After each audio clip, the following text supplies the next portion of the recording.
Ano po ba ang view natin dito as a church? The Seventh-day Adventist Church. Ano ang view ng Seventh-day Adventist Church dito sa Christmas na ito? Ano po ba ang sinasabi meron po bang sinasabi ang General Conference, ang BRI, or ang Spirit of Prophecy tungkol sa bagay nito para patnubayan tayo sa ating view about Christmas? Ayan. Siguro unahin na natin yung present president ng Seventh-day Adventist ngayon, si Ted Wilson. Kasi hindi natin natapos yung kanyang sagot doon sa tanong sa kanya. Meron kasi meron sa website, meron doon na question and answer sa presidente. So naitanong ito sa kanya. Itong tanong na to na binasa ni Brother Jepsy kanina ay 2015 pa, kung hindi ako makakamali. Yes. So, may sagot siya doon. Kaya lang ang sagot niya, hindi niya galing sa kanya sarili, kundi kinuha niya sa Spirit of Prophecy. Tama po. Hindi siya nagbigay ng kanyang sariling opinion, maliban doon sa kanyang binanggit na iwanan natin ito sa ating mga kapatid. Wala tayong official stand, kundi ihayaan natin mga kapatid kung ano yung kanilang pananaw tungkol dito. Ganun pa man, ay kanyang sinight ang Spirit of Prophecy, Brother Gypsy. Opo. Sige, meron kang Ito po ang sabi ni President Wilson, Ted Wilson. We are now nearing the close of another year.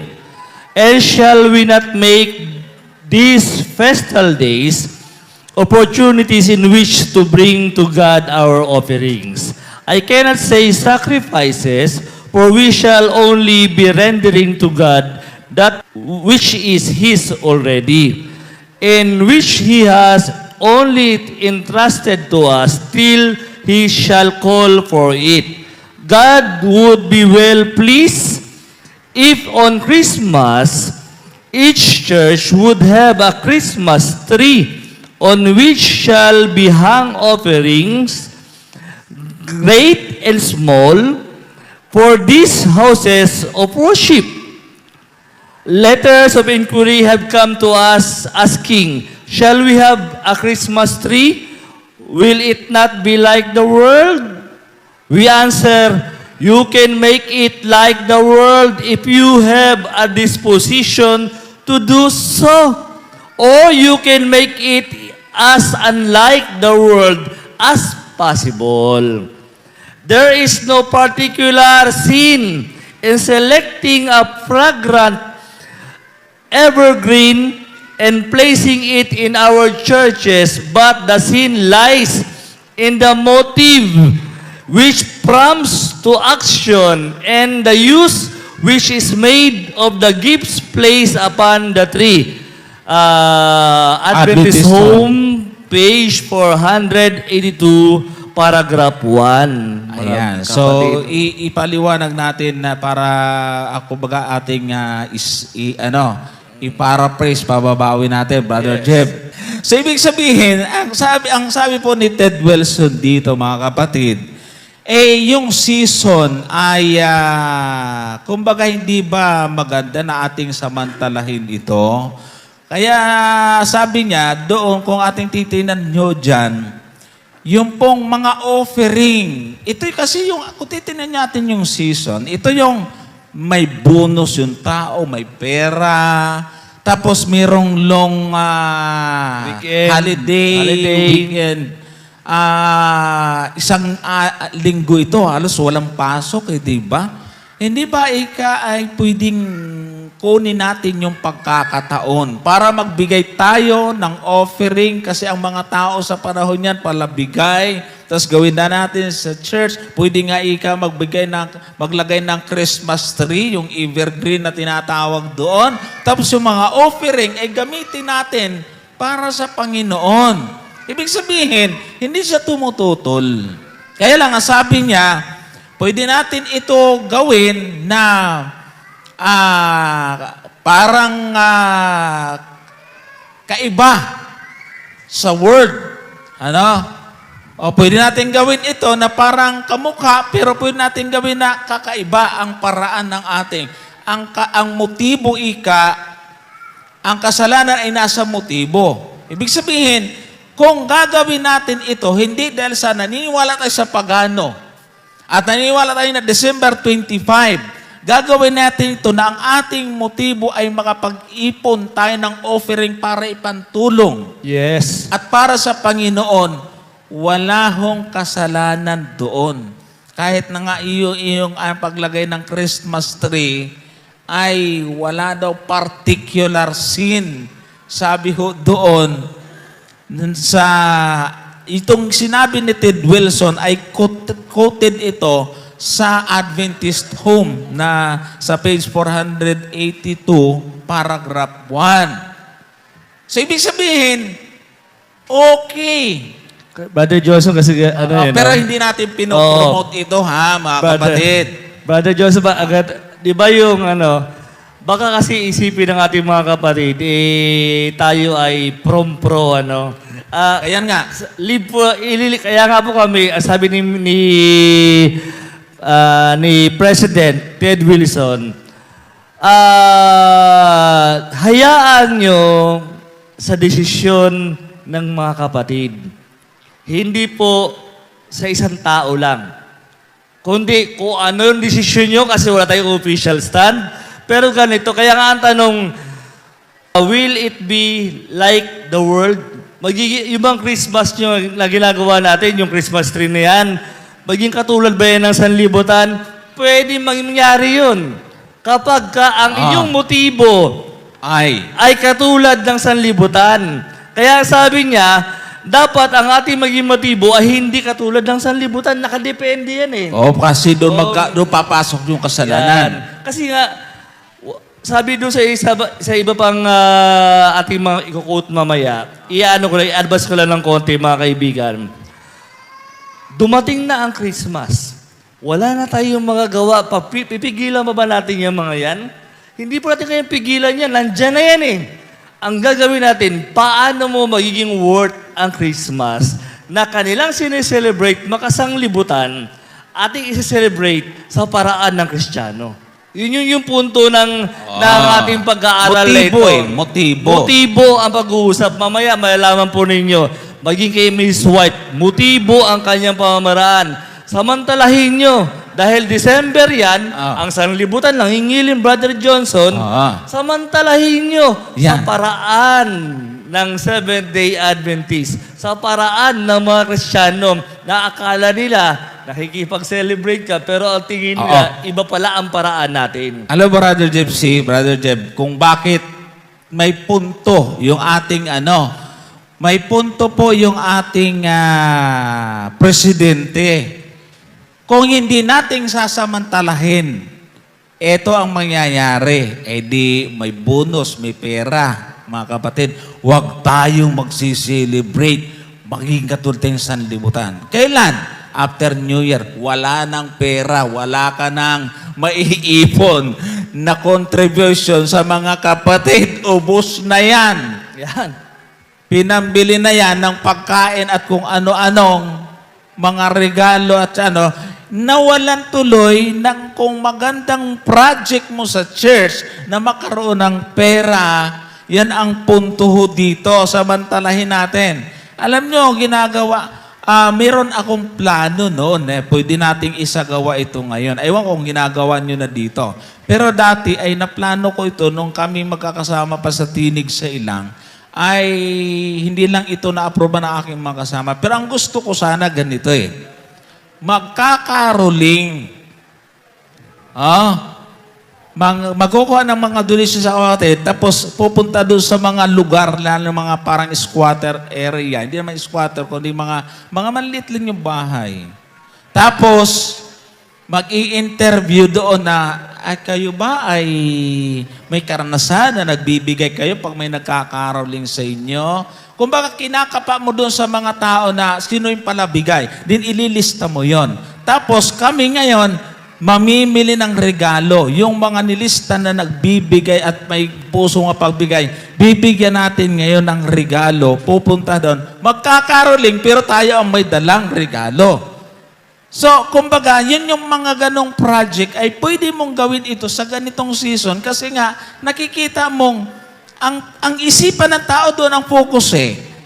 Eh di ba magandang sabayan, pero ang motibo mo, hindi ka nakikayayon sa mundo, kundi para makatulong ka at samantalahin yung tao na mayroong mga pagkakataong tumulong at magbigay ng kanilang contribution. Yun ang nakikita ko din. Kung itutuloy natin, Brother Johnson, sabi ni Presidente uli, the tree may be as tall and its branches as wide as shall best Yeah. Oo. suit the occasion. Oo, But pwede let lang. its boughs be laden with the golden and silver fruit of your beneficence and present this to Him as your Christmas gift. Yan. Let your donations be sanctified By by prayer. prayer.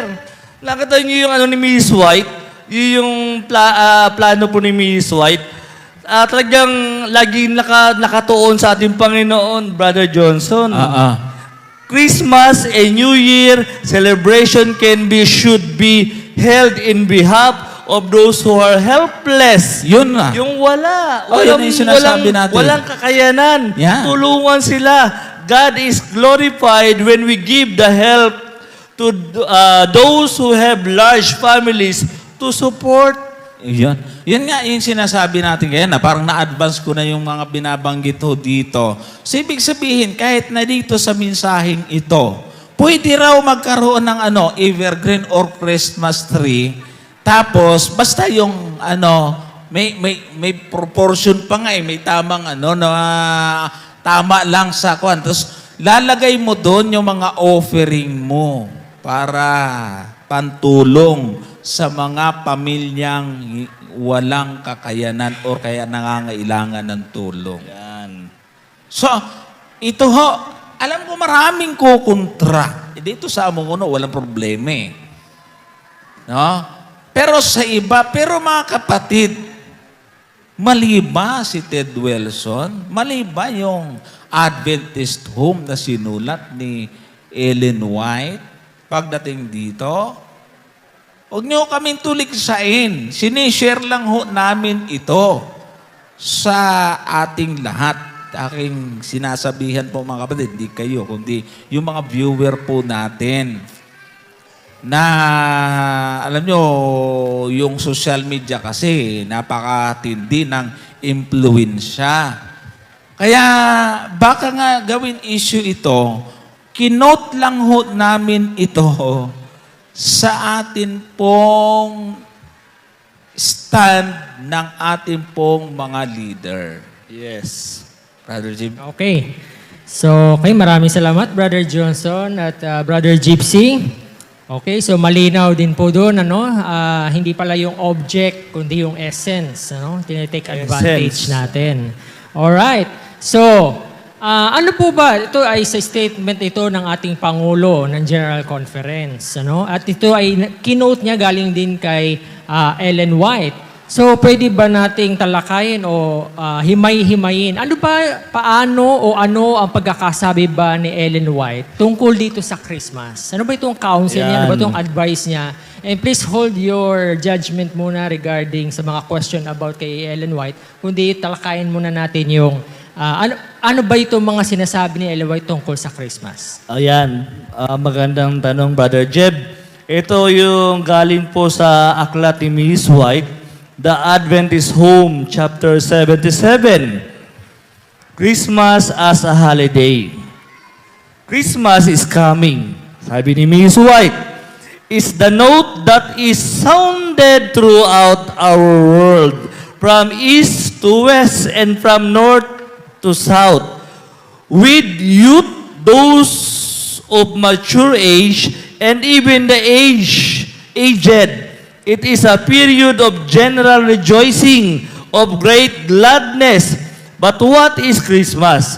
That it should demand so much attention. The 25th of December is supposed to be the day of the birth of Jesus Christ. And its observance has become customary and popular. But yet there is no certainty that we are keeping the veritable day of our Savior's birth. History gives us no certain assurance of this. The Bible does not give us the precise time. Si Miss White, Brother Johnson, Oo. sang-ayon naman. Oh, pero hindi siya against doon na Oo, kung hindi pwede man tayo tutol. magkaroon tayo ng program sa panahon ng season na yan. Kaya lang, siyempre, lagi natin dinadali doon. Alam dapat ay magandang ating objective. Ano? Ayon sa objective ng pro-Kristiyano or bilang mga Seventh-day Adventist, Yes. Brother Gypsy. So dito ay makikita natin na hindi siya Tutol. hindi siya tutol doon sa bagay na yon. Kaya kasi po mayroon pong naging issue dahil naitanong po ito sa akin ng mga nakaraang program na ginawa ko po doon sa ibang church. Nasabi ko, wala hong pagbabawal sa Biblia na ipagdiwang ang Christmas. Ang problema, hindi natin alam. Doon ho maraming tumutol. So ito po ngayon ang stand na ako ay hindi nagkamali nung sabihin ko yon. Kasi po, kahit na po yung spirit of prophecy ay hindi siya tutol. Hop. Nag-agree na ho tayo mga kapatid, na dapat ay tinuldukan na natin ito. Hindi tayo naniniwala na December 25 pinanganak si Jesus Christ. Kailangan lang, kung gagawa tayo ng mga program sa panahon ng season na ito, ay dapat ay, depende sa ating motibo, Brother Gypsy. Yes, tama. Kaya nga sabi ni Miss White, Brother Johnson, mga kaibigan, the day not to be ignored. As the 25th of December is observed to commemorate the birth of Christ, as the children have been instructed by precept and example that this was indeed a day of gladness and rejoicing. You will find it a difficult matter to pass over this period without giving it some attention. It can be made to serve a very good purpose. Yun. Kasi Dapat mahirap dyan, ang Brother purpose Johnson. natin. Mahirap dyan, Brother Johnson. Dumaan ang Christmas. Kahit siguro yung ayaw sa Christmas, huwag kayo pumunta ng Cubao. Huwag kayo mamasyal kasi lahat ng makita mo sa Cubao, lahat ng makita mo sa Ortigas, lahat ng makita mo sa SM, lahat yan nag-celebrate na Christmas. Anong gagawin mo? Pag pumunta ka doon, ay, bawal yan. Huwag tayo pumunta dyan. Ikot tayo doon. Doon lang tayo sa bahay. Tsaka Brother Gypsy, Christmas sale, huwag kang bibili. Huwag kang bibili. Kahit na 20% na lang, 80% discount. Doon nga sa Because Christmas sale. Doon nga sa may trabaho, Brother Johnson, kaya nga laging pinupuna pinupuna lagi ng iba, yung mga pro-Christmas. Pro-Christmas. Kasi kami naman po, hindi naman po kami doon sa nakapokus sa pro or against Doon sa pro-Christmas, sasabihin nila, kayo mga against sa Christmas, ayaw nyo ng Christmas, pero tumatanggap kayo ng bonus. Kaya nga. Yan lang ang lagi nilang Pag hinatidan ng handa, kakain. Pag inimbita sa bahay, kain. December, kakain. So, paano ngayon yung Brother nagluluto Johnson? din kaya. Nagluluto din. Magluluto din. So, hindi, iba ang purpose si Miss White, mga kapatid, mga kaibigan. Iba. Dito, kung babasahin niyo po yung buong writing si Miss White sa Adventist Home, dito, kung ang mundo ay nagiinom, naghahanda ng gluttony, ng maraming pagkain, ng sobrang lahat ng magarbong handa, dapat daw ang mga Adventist iba. Iba ang ating pamamaraan. Pag binasa po natin buo ito, hindi ko na lang babasahin kasi ito, napakahaba nito. Nasa papel ko to eh.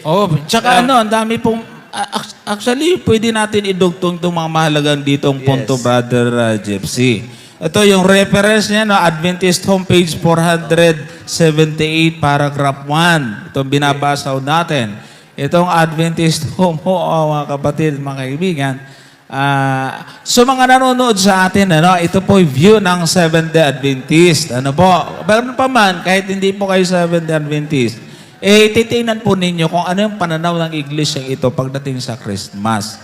Kasi po, alam nyo, sa kasaysayan at saka sa experience ko, Brother Gypsy, yung ating ilan sa mga kapatid na tigas talaga, grabing negative sa Christmas. Ito yung mga galing sa iglesia, galing sa saksi, galing sa dating daan, galing sa mga relihiyon o paniniwala na talagang sa kanila ay sobrang negative. Kaya lang nadadana nila sa church. Iba nga ito eh.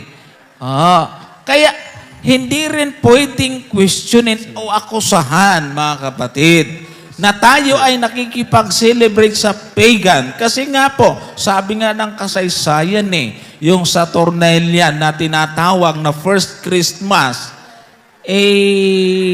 paggalang yun sa Diyos-Diyosan na si Saturno. Doon din kinuha yung Saturday. Hindi, huwag na rin tayo mag-Saturday. Kaya nga, Brother Johnson, ito, last ko na ito, bago daw Sige pumunta lang, sa palit. okay lang yan, para Yan. mai-complete natin itong mga documents. Sabi ni Ms. White, it can be made to serve a very good purpose, yung Christmas na yan. The youth should be treated very carefully. They should not be left on Christmas to find their own amusement. Kaya yung mga iba ang Christmas ng Adventist, sa Christmas sa sanlibutan. Kasi ang nangyayari, kung ano ang Christmas sa sanlibutan, Brother Johnson, Christmas din ng mga Adventist. Punta sa amusement, sakay dito, kain dito. Sabi ni Ms. White, iba daw ang amusement dapat in vanity and pleasure seeking. In amusement, which will be detrimental to their spirituality. Parents can control this matter. Mga magulang, dapat daw kontrolin daw yung ating mga anak na may kinalaman sa Christmas. Ang punta doon sa mga makasanlibutang amusement, dapat may kinalaman ito sa gawain ng ating Panginoon. Kaya nga sasabayan talaga natin kasi pag hindi, yung mga anak matutuksong pumunta roon. Di ba? Wala tayong program dito, sobrang stricto ng church. Wala talaga. Walang celebration. Hayaan lumampas yan. Ang gusto pang ng iba, doon sa Semana Santa celebrate yung Christmas. Siguro. Ang layo naman nun. So, ang tendency, yung mga anak, ano mangyayari? Mayayaya nung kaibigan kasi meron mas dangerous tuloy yun. Mas front sa danger yun, mga kapatid. Kasi ang magiging kasama niya din, mga tangosang libutan, may tendency tuloy na ma-adapt niya yung Christmas ng sanlibutan. Kaysa doon sa nag-social night tayo, nagkaroon tayo ng mga programa sa church na ang program at motibo natin ay maganda, ay di walang problema. Nasunod na natin yung sinabi ng ating mga otoridad, naiwas pa natin sa sanlibutan yung mga anak, sabi ng payo ng binasa ng Brother Gypsy. Alright. Okay, napakaganda pala ng napakaganda pala ng point o yung punto ng ating kinikilalang propeta na si Ellen White tungkol sa pag-celebrate ng Christmas. Okay, so ito, kumuha na tayo ng mga referensya, kinuha natin ang statement ng General Conference at gayon din ang sulat ni Ellen White na hinango nila sa Adventist Home. Binigyan natin ng linaw, kinontextualize natin, okay na. Meron po bang sinasabi ang mga scholar ng ating church? Sa mga hindi po nakakaalam, meron tayong tinatawag na Biblical Research Institute na kung saan ito po ang sinasanggunian ng General Conference patungkol sa mga bagay-bagay o may kinalaman po sa ating pananampalataya at doktrina. So meron po ba, Brother Johnson, Brother Gypsy, bukod sa General Conference at sa sulat ni Ellen White sa Spirit of Prophecy sa Adventist Home particularly, meron po bang binabakapan ba ito o meron po bang sinasabi ang ating mga scholar ng ating church. Kasi tama yon. Kasi ang Adventist ay merong official website na kung saan lahat ng may mga gusto magtanong ay doon ipapadala. At ito yung Biblical Research Institute na ito po ay inilagay talaga ng iglesia yung mga nag-aral, marunong sa history, biblical languages, lahat nilagyan po doon, hindi lang isang tao. At hindi yun sumasagot at hindi nagpo-post doon na isa lang utak ang may idea na hindi pinag-agrihan ng ibang mga miyembro ng Biblical Research Institute. Kaya nakakahiya naman kung yung isang individual, sabihin natin pastor o layman, natututol sa sinabi ng Biblical Research Institute, aba ay nakakahiya naman yun. Sana naging miyembro man lang siya ng Biblical Research Institute o mas mataas bago niya tutulan ito kasi nag-aral ho talaga ito. So, meron pong statement, Brother Jeb, at yun ay ibibigay ni Brother Jepsy. Ito po ang sabi ni Angel Manuel Rodriguez. Sabi po niya, every year, si Angel Manuel Rodriguez po mga kaibigan, galing po dito sa Pilipinas nung nakaraan lang. Doon po sa Baguio, kung hindi ako nagkakamali, Brother Johnson. Oo, tama. Meron po symposium. Tama? So sabi niya, every year I receive letters. Na naman, sulat na naman. Kasi mula pa to noon Maraming tanong. Tsaka sunod na tanong, baka may magtatanong na naman. Sasagutin na naman yan. Every year I receive letters or phone calls asking whether it is correct for Adventists to celebrate Christmas. The uncertainty is usually based on the absence of any biblical information about the date of Christ's birth and on the conviction that December 25 has been associated with a pagan festival. Let me provide some historical information about the celebration of Christmas and say something about its significance. Yan. Christmas and Adventists. First, Yan. before I comment on the question, let me clarify that Adventists are not, nor should we be, against Christmas. Yan. Hindi raw ang Adventists against sa Christmas. O yan. Yan, malinaw yan. Kaling kay Angel Manuel Rodriguez yan. Why? Why would we be against a period of time when Christians remember the birth of our Savior? Tama nga naman. However, Since this festivity is not ordained by Scripture, we don't consider it to be binding on believers. Tama. Hindi rin We pinipilit. recognize only one holiday, the Sabbath, Tama. and we Isa keep tayo it dyan. holy in obedience to our Creator and Redeemer. Point number 2. Yan. Point number 2, Christmas and history. Ito yung Yan. binasa ko po kanina. It is well known that the term Christmas is derived from the Old English word Christmas, which means Christ Mass. The term originated during the Middle Ages from the practice of having a midnight Mass on the eve of December 25 to celebrate the birth of Christ. In other languages, it is called Nativity or Holy Nights. The history of this Christian feast remains unclear. Yan. Historians have indicated that the Nativity feast began to be observed by Christians during the 4th century. Some Christians calculated it based on the death of Christ taking place on March 25. It was then speculated that he must have been born 9 months before on December 25. Others placed the birth of Jesus on March 25.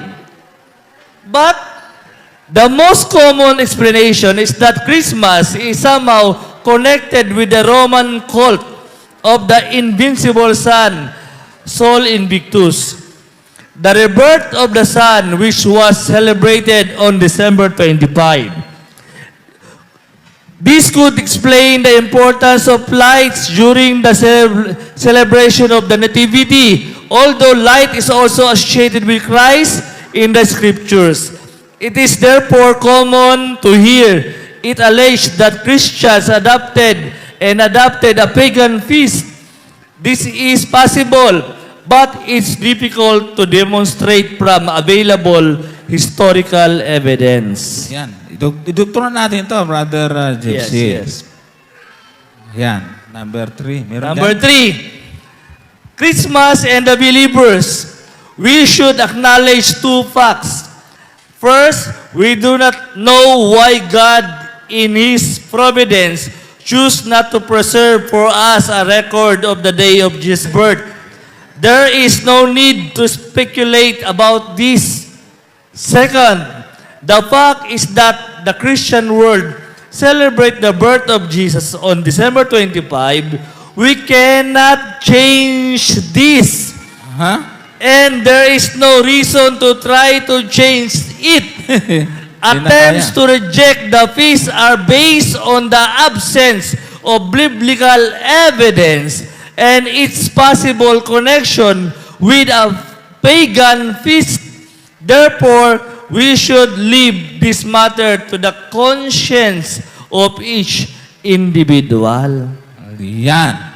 So, ito yung sagot ng Biblical Research Institute. Ano? Nandun pa rin sila doon sa, hindi natin ito nilagay bilang doktrina or official na naglagay tayo ng black and white. Wag, or kaya mag-celebrate ka. Iiwan natin sa individual. Pero, sabi, hindi rin siya tumututol sa spirit of prophecy. Based doon sa ating mga binasa, mga kapatid at mga kaibigan, meron ba anyang tao na kukontra na mahalaga ang kamanganakan ng ating Panginoong Jesucristo? Hindi na rin natin kayang baguhin ito eh. Wala na rin ito magagawa para baguhin ito. Pag-create tayo ng sarili nating Christmas, wala tayong magagawa eh. Kaya, gawin na lang natin sa tamang motibo itong bagay nito. Ganon ang magiging kalalabasan nun, Brother Gypsy, Brother Jeb. So, ito po yung statement, mga kapatid.